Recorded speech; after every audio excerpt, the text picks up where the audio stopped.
Bonjour mesdames et messieurs, bienvenue à Horreur Critique. Depuis longtemps, le cinéma sait distraire les gens. Au début, on avait les films muets, puis en 1927 apparaît le film The Jazz Singer. Ce film est le premier qu'on qualifie de talkies, c'est-à-dire des films parlants. Depuis les années 30, 40 et 50, les budgets des films augmentent. Les films avec les plus gros budgets sont bien sûr les plus populaires. En voici un, Frankenstein, en 1931.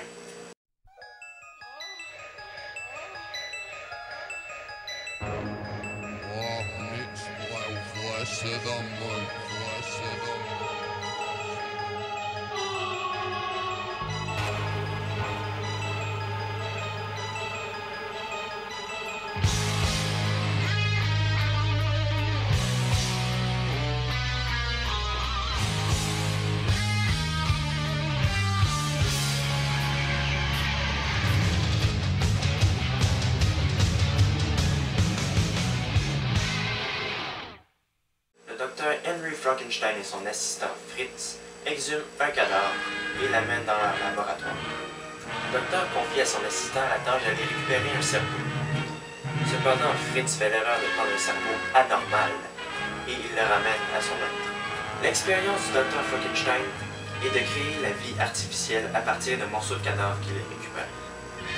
Puis, avec le cerveau anormal que Fritz lui a rapporté, la créature devient alors un monstre dangereux et elle s'échappe dans la ville. Frankenstein de James Whale est l'une des nombreuses adaptations du roman de Mary Shelley, la première ayant été faite en 1910. Eh oui, ça fait pas d'hier que les films ont été créés. L'histoire diffère un peu du roman, mais elle est quand même tout de même fidèle au thème. Le film a été réalisé par James Whale, qui à l'époque était un grand réalisateur. En 1931, Frankenstein, c'était le film à voir au cinéma. Et depuis, c'est resté un grand classique.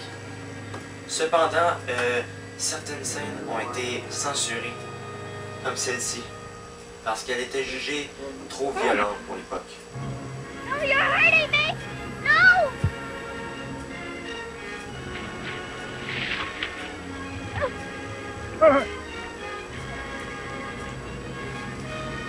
La réalisation de James Whale m'a toujours fasciné. Un autre de ses grands films a été L'Homme Invisible, réalisé en 1933. Il a eu un aussi grand succès que Frankenstein. On peut retrouver Colin Clive dans le rôle du docteur Frankenstein, un peu détraqué, qui exhume des cadavres pour en faire un humain. Et le célèbre Boris Karloff nous offre l'une de ses meilleures prestations dans le rôle de la créature. Boris Karloff a été peu maquillé, mais le résultat est tout de même impressionnant. Moi, ce qui me dérange, c'est quand le monde me dit que les films anciens des années 30, 20, 50, c'est tous des films plates, parce qu'ils sont en noir et blanc, et parce que les effets spéciaux sont différents. Oui, le contenu n'est pas le même, les effets spéciaux sont un peu moins bien faits qu'aujourd'hui, mais c'est pas des mauvais films pour autant. Regardez Frankenstein, L'Homme Invisible, La Momie, L'étrange créature du lac noir, L'Homme au masque de cire, La chose d'un autre monde, King Kong, nommez-les, c'est tous des grands succès qui ont réussi à rester marqués dans l'histoire du cinéma. C'est pas pour rien, voyons, c'est parce qu'ils sont bons. Frankenstein, il est peut-être vieux, mais c'est un des meilleurs films que j'ai vus. Il se mérite une note de 9 sur 10. Alors venez pas me dire que les vieux films sont plats. Ils sont excellents, moi je trouve. C'est sûr, certains sont moins bons que d'autres, mais je vais vous avouer que les films étaient beaucoup meilleurs avant, je trouve. Prenez Piranha par exemple, c'est sorti en 2010, ça, ce film-là. Eh bien, je l'ai détesté. Mais bon, ce sera le sujet d'une autre critique. Alors salut, à la prochaine.